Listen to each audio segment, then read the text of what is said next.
buenas tardes a los oyentes de este prestigioso programa.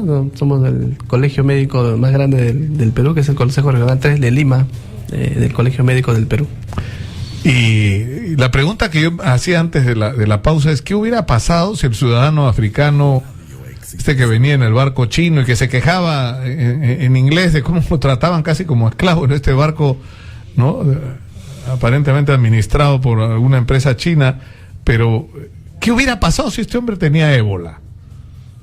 Porque el procedimiento llegó, se dio la noticia, se causó pánico, de ahí le dieron de alta, ahí lo han regresado otra vez, no sé si sigue en el Hospital Cayetano Heredia, pero ¿qué hubiera pasado según usted, doctor? Nosotros estamos muy preocupados por la situación, ya que nosotros como médicos no tenemos la información de cómo es que se va a hacer el aislamiento, en qué circunstancias, en qué lugar, ¿no?, de cómo está constituido la cadena, porque hay que evitar que si hay una posibilidad de ingreso, uno de estos casos tenga que ser aislado al 100%, como lo ha mencionado el doctor Gotuso, también infectólogo prestigioso de Cayetano Heredia, que lo más importante es aislar. Pero ciudadano africano, aparte de las circunstancias que ya conocemos, fue aislado en una unidad de tuberculosis, que en vez de repente de tener el ébola, de repente hubiera terminado con una tuberculosis de repente multidroga resistente. O sea, el maltrato que se le ha dado a este ciudadano africano también, de haber sido dado de alta y luego vuelto a hospitalizar, ¿no? Es también un maltrato a un ciudadano extranjero que yo creo que a nadie nos gustaría que nos hagan de esa forma. Ahora, no se sabe qué tenía este ciudadano africano todavía, porque se dijo que tenía malaria en un momento. Sí, ahorita lo que tenemos conocimiento es que el diagnóstico lo va a anunciar el Hospital Cayetano oficialmente, que ya parece que ya están llegando al diagnóstico definitivo. Probablemente ya se ha descartado el ébola, pero te va a tener un diagnóstico que no es el adecuado. Pero lo que nos ha servido esto prácticamente es para demostrar que prácticamente no estamos preparados. ¿Cuántos casos hubiéramos tenido si es que este ciudadano hubiera tenido el ébola? ¿Cuántos personal de salud hubiera sido infectado? Acuérdense que en países desarrollados donde se ha detectado los casos, hay enfermeras que han sido contagiadas. Entonces también el peligro, el riesgo del la mayor parte de las personas contagiadas que no son ciudadanos africanos son médicos, enfermeras, personal de salud, gente que ha estado en contacto con los enfermos. Claro, o sea, no solamente serían los pacientes o las personas que estaban alrededor de este ciudadano, si hubiera sido, o también hubieran sido personal de enfermería o médicos, que prácticamente es un daño también al profesional. Porque se supone que cuando se diagnostica, es lo que hemos estado viendo, nosotros hemos estado indagando sobre el tema, y cuando se diagnostica un caso, lo que se hace es aislar al paciente, y para eso incluso se ha desarrollado una especie de cápsula donde se pone dentro al paciente para que no tenga ningún contacto directo, pero además el personal médico y enfermeras, todo el personal de atención están protegidos de una manera impresionante, con unas botas especiales, con guantes y además dobles guantes, no solamente con mascarillas, sino con unos lentes especiales, es decir, para evitar cualquier posibilidad de contacto con el enfermo. Ahora, ¿tenemos esos equipos en el Perú? Lo que justamente este ciudadano fue, como le menciono, recibido a una unidad de tuberculosis, que de hecho esta unidad ha sido preparada para aislar a un germen que es una bacteria, ¿no?, diferente al virus del ébola. No existen por lo menos he visitado algunos hospitales de Lima, porque soy el decano de Lima, y no he encontrado ninguna unidad que tenga esa garantía de la que debe tener para aislarlo, porque el éxito si se presentara el caso, vamos a aislarlo, a ver dónde lo aislamos, y la respuesta es no hay dónde. No tendríamos dónde en este momento, ¿no? Y por eso nuestra preocupación. Los médicos no hemos sido convocados para poder contribuir de esta forma con nuestros hospitales, ¿no?, con nuestro personal. Los médicos estamos dispuestos a trabajar para la población en este momento, ¿no? Tenemos toda la disponibilidad profesional de hacerlo, pero las políticas y las medidas las tiene que tomar el Ministerio de Salud con su unidad de epidemiología, el Instituto Nacional de Salud en este momento. Entonces nos estamos preocupados. Hemos recibido la información del Hospital 2 de Mayo que están ordenando que el paciente tuberculosos sean evacuados, para que ahí podría ser una posibilidad de recibirlos. O sea, estamos en lo mismo que el Callao. Las unidades de tuberculosis quieren ser utilizadas para aislar a este germen. Pero yo creo que en vez de improvisar, lo que tenemos que hacer es trabajar para adelante, porque Latinoamérica está en una alerta roja. En cualquier momento va a ingresar el ébola de alguna u otra forma. Y también hay que tener en cuenta que no solamente es el virus, sino son las condiciones en las que se desarrollaría. Por ejemplo, Sudáfrica tiene condiciones sanitarias muy parecidas a algunas regiones de nuestro país y algunas zonas marginales, donde si aparece este virus podría fácilmente generar esa cadena y tener problemas en estas zonas marginales. Tampoco no estamos muy alejados a lo que digamos que en Sudáfrica se está dando, ¿no? Entonces también hay que ser la realidad de nuestro sistema sanitario en nuestro país, que no hemos logrado todavía consolidar un buen sistema de salud. Nuestras condiciones son inadecuadas en el manejo, no solamente del ébola que estamos hablando, sino por ejemplo la tuberculosis, no lo podemos frenar hasta ahorita, no podemos frenar el dengue, la malaria. Entonces existen condiciones riesgosas de nuestra población, no solamente hablando del aislamiento, sino que supongamos que en países desarrollados, que a pesar de todo lo que tienen, ha logrado contagiarse este virus, en nuestro país sería un poco más riesgoso aún por las condiciones sanitarias y epidemiológicas de nuestra región y nuestras zonas marginales.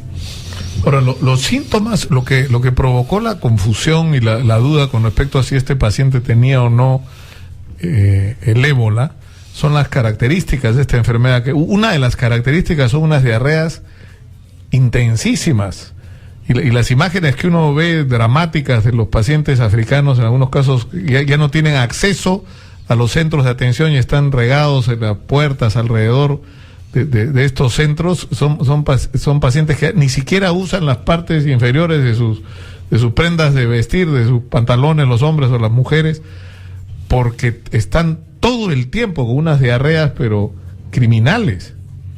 Esa es una de las características. Aparte de las náuseas, los vómitos intensos también, ¿no? Entonces es un cuadro muy florido, digamos.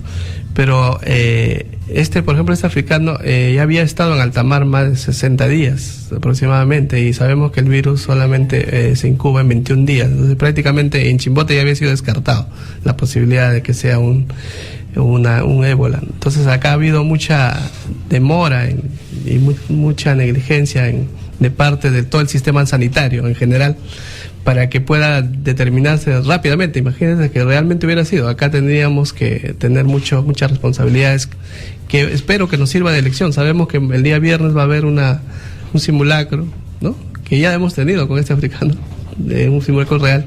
Esperamos que seamos convocados los médicos para poder contribuir como profesionales, porque estamos dispuestos a hacerlo, pero nos preocupa la situación en este momento, que sin generar alarma a la población, porque la población más bien, al contrario, necesita tener tranquilidad.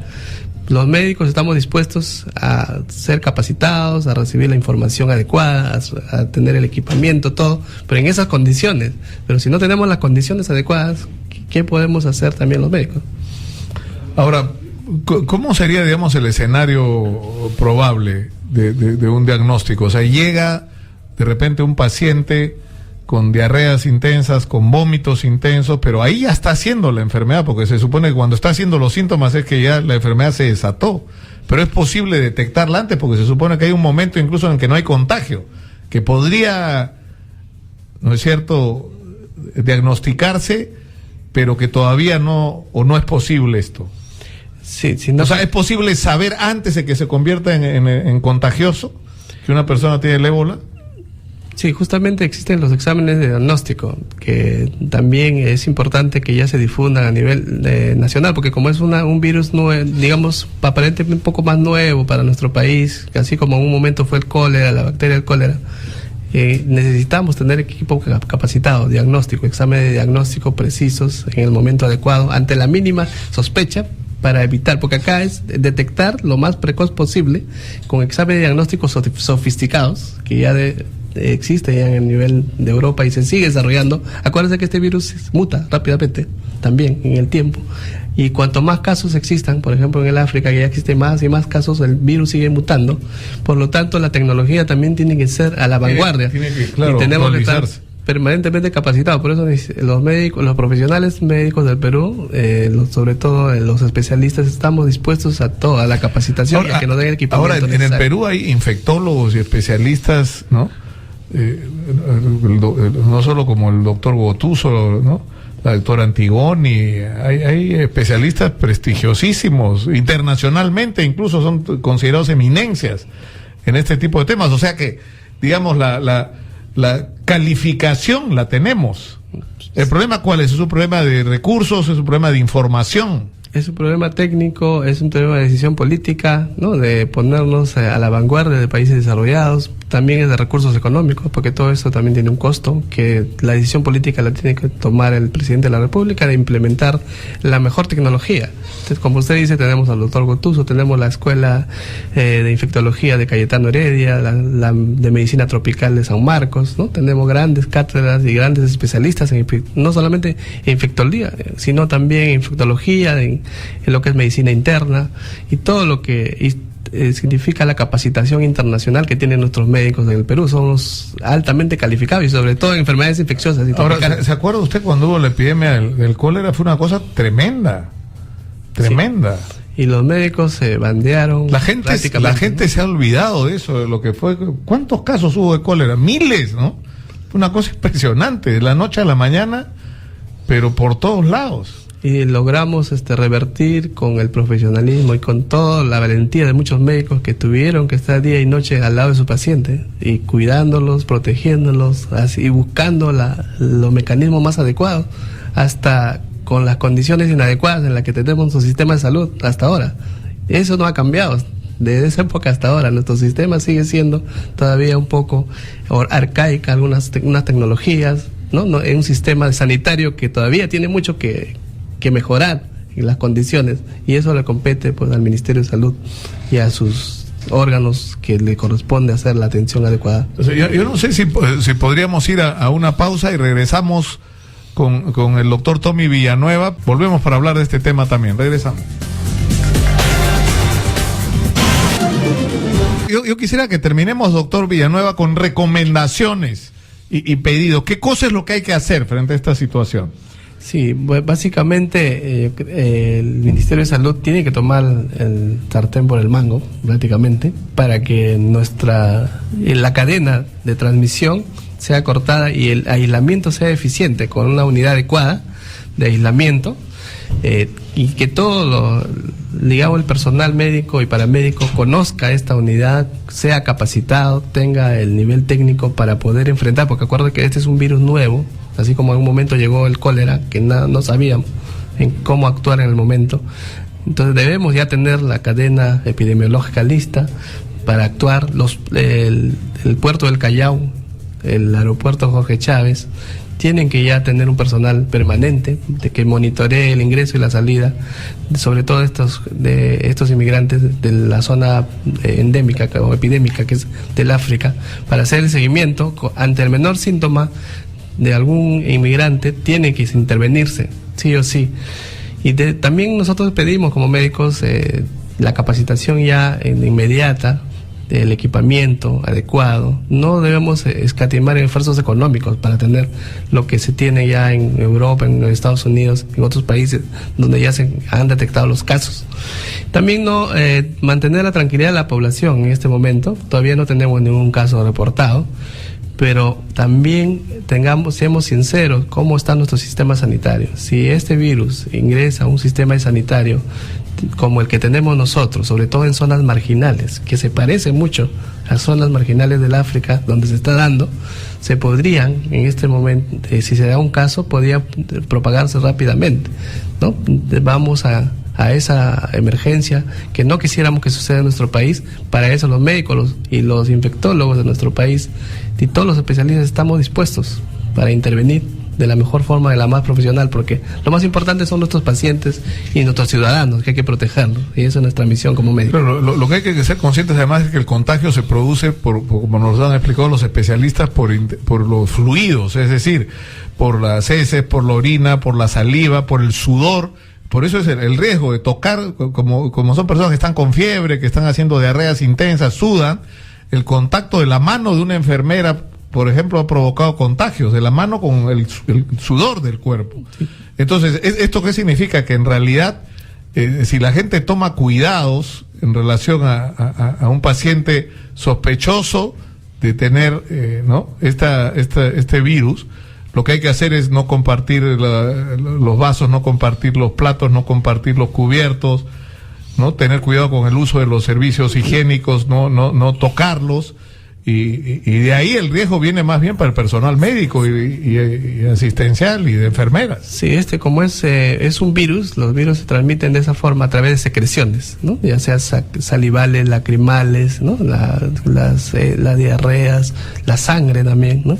Entonces cuando ya tengamos una sospecha hay que tener mucho cuidado con esos pacientes de poder manipular esas secreciones de la mejor forma. Por eso la protección, la bioseguridad del personal que sospecha ante un caso muy probable de ébola tiene que tener la mayor bioseguridad y el que garantiza tiene que ser el Estado. Y en el caso de si se da una sospecha en una comunidad o alguna zona a nuestros pacientes, dirigirnos a ellos y decirles pues que tengan mucho cuidado de manipular las secreciones, no entrar en contacto directo con la sangre, con los fluidos, ¿no? Con las lágrimas, con la saliva. Y también estos pacientes muchas veces presentan erupciones también, ¿no? Algunas heridas o erupciones que también no deben ser manipuladas, si es mucho riesgo para el paciente o para la comunidad en general. Bueno, debería haber una línea de emergencia, ¿no? Para que si alguien tiene la sospecha de los ciudadanos y el propio personal de una posta médica, por ejemplo, deberían estar en capacidad rápidamente de notificar lo que está ocurriendo y de actuar rápidamente. Ahora, como usted dice, hay que crear un espacio, ¿no? Para tener a estos pacientes en aislamiento que lamentablemente no existe. Justamente eso, estamos hablando de un plan y de un sistema de alerta frente a cualquier caso probable de este tipo, porque sería muy grave. Solamente un caso podría generar una gran cantidad de contagio, más aún si no tenemos la educación también del paciente. Muchas personas no conocen todavía este tema. Y primero es el médico, el personal de enfermería, el personal sanitario que tiene que ya tener capacitación y tener la responsabilidad también en forma rápida a los pacientes y generar esta cadena, lo que usted dice, ¿no? Una cadena epidemiológica y también un sistema de alerta rápido para reaccionar, porque la idea es aislarlo al caso que ya tengamos para impedir que se expanda. Claro. Yo le agradezco muchísimo, doctor Tommy Villanueva, decano de la región 3, ¿no es cierto?, del Colegio Médico del Perú, que orgullosamente dice es el colegio más grande de todo el país. Muchas gracias por estar con nosotros. Muchas gracias. Solamente quisiera darle saludo a todos nuestros colegas. Estamos en nuestra boda de oro, el Colegio Médico del Perú, y también a los médicos anestesiólogos. Hoy día es su día de los especialistas del centro quirúrgico. Muchas gracias. Yo le agradezco muchísimo, doctor, por estar con nosotros. Muy gentil.